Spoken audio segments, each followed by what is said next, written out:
Umarangkada nitong linggo sa Araneta Coliseum ang Game 6 ng dalawang semi-final match-up sa pagitan ng San Miguel Beermen at Barangay Ginebra San Miguel at tropang o TNT tropang 5G at Rain or Shine Elasto Painters.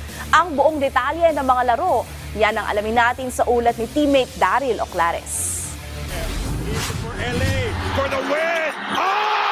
Muling naramdaman ang never say die spirit ng Barangay Ginebra San Miguel sa Game 6 ng PBA Season 49 Philippine Cup Semifinals sa Big Dome. Sa isang must-win game para sa barangay, sinandala nila ang kanilang kapitan na si L.A. Tenorio na binuhat ang Gen Kings sa 88-87 na panalo kontra sa San Miguel Beermen. 11 puntos ang ibinuhos ng 40-year-old point guard sa fourth quarter. Kabilang na ang game-winning 3-point shot para agawin sa SMB ang panalo at puwersahin ang winner-take-all Game 7. Miracles do happen, no? Not only in this game, but I mean in my personal life. No, I truly believe in that. No, that's why every time I step in the court, I'll try to make something happen. No, as a leader of the team, I think for more than matagal na taon na, I really need to be, on point on everything that I have to do. Doesn't matter if it is 2 minutes, 3 minutes, 1 minute. I have to be a role model to them. Himala ring may tuturing ni Ginebra head coach Tim Cone ang panalong ito lalo na't humabol sila mula sa pagkakabaon nang aabot sa 16 points.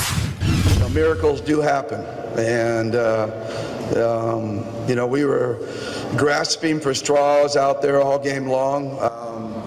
Trying to find a way to continue to defend Junmar through with Japeth cramping most of the game, led by our captain. I mean, what can you say? Like I said, miracles do happen. But, I mean, he's made shots like that throughout his whole career, and I've been the beneficiary of those shots. He's put my kids through college doing those kind of things. So no one appreciates it more than I do.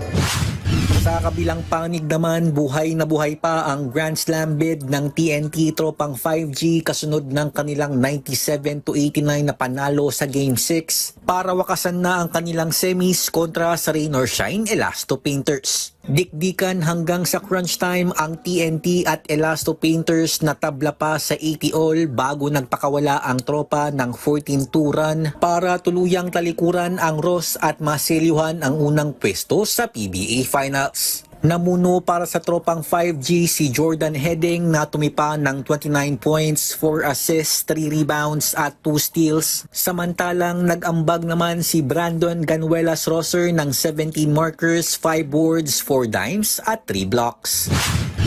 Really fortunate to be in this situation and to be with these guys, to be able to be with them at this moment in time. I know we're all going to do whatever we can to hopefully win that Grand Slam, and for myself to be able to be a part of that on the last part would be really special, and then hopefully more going forward. Ibinahagi naman ni TNT head coach Shot Reyes ang naging susi para makabalik sila sa finals sa kabila man ng mga hinarap nilang pagsubok ngayong conference. Kabilang na ang kanilang 0-3 start at injuries ng kanilang mga key players. We always have that saying in our team, when adversity strikes, sometimes we have a tendency to go our own ways. And I said it's the opposite. When adversity strikes, then we have to team. We have to team more. We have to battle adversity with our teammanship, our teamwork. Hihintayin na lamang ng TNT ang kanilang mga kalaban sa finals matapos ang Game 7 sa pagitan ng SMB at Ginebra sa darating na Miyerkules sa Big Dome. Daryl Oclares para sa Atletang Pilipino para sa Bagong Pilipinas.